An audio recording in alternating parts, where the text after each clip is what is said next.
Mina olen oma loomult skeptik ja mis tähendab ka seda, et taastavasse õigusesse mina alguses ei uskunud.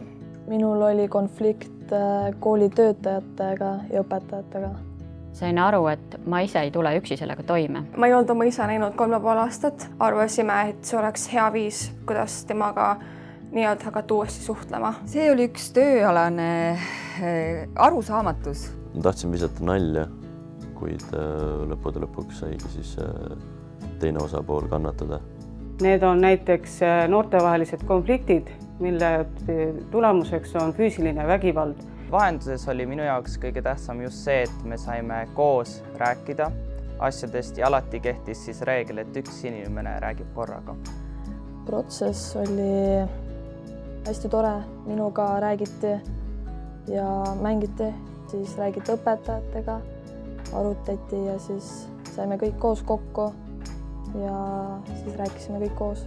Ma olen märganud, et need noored, keda ma olen sinna suunanud, ei satu minu juurde enam tagasi.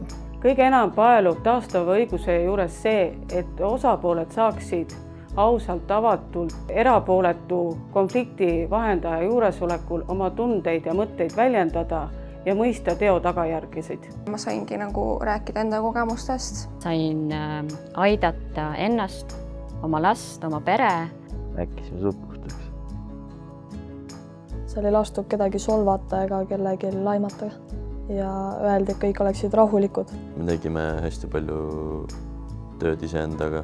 Et kõige tähtsam oligi see, et ma saaksin edasi liikuda. Ma sain vastuseid küsimustele, mida ma ise ei oleks osanud küsida. Need inimesed, kes konflikti vahenduses osalesid, on julgemad. Nad teavad, et ei pea olema vait.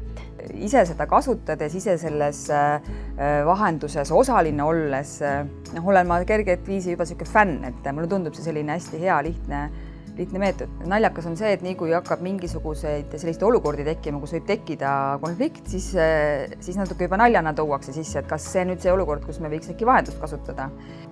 Pärast ühiskohtumist on olnud lihtsam. Soovitan kõikidele noortele, kellel on mingi vägivallaga või niimoodi probleeme. See on oma olemuselt tegelikult nii lihtne. See on oma olemuselt nii loogiline. Et isegi kui näiteks tekiks mingi konflikt või hakkab tekkima, et siis kuidagi laheneb võib-olla kiiremini, sest et läbi eelmise vahendusprotsessi on meil lähedasem suhe. Ma ei näe seda olukorda, kus ei saaks seda kasutada. Taastav õigus aitas mul edasi liikuda, et kui ma ei oleks seda protsessi läbi käinud, siis ma kannaks siiani seda pagasit endaga kaasas. Alati ei pea ootama ära mingisugust väga suurt dramaatilist konflikti. Üksteise tunnetele otsa vaatamine on väga oluline. Ma julgesin lõpuks öelda, mida ma arvan. Taastava õiguse lähenemisi ma kasutaks ja soovitaks ja olen soovitanud absoluutselt kõigile nüüdseks. Ma ütleks veel, et noored ei kardaks selles osaleda, sest et see aitab sind ja annab sulle julgust juurde. Ja lihtsalt saada jäädagi sõpradeks või lihtsalt tuttavateks kannatanuga siis. Senimaani oleme üksteist nähes naeratanud.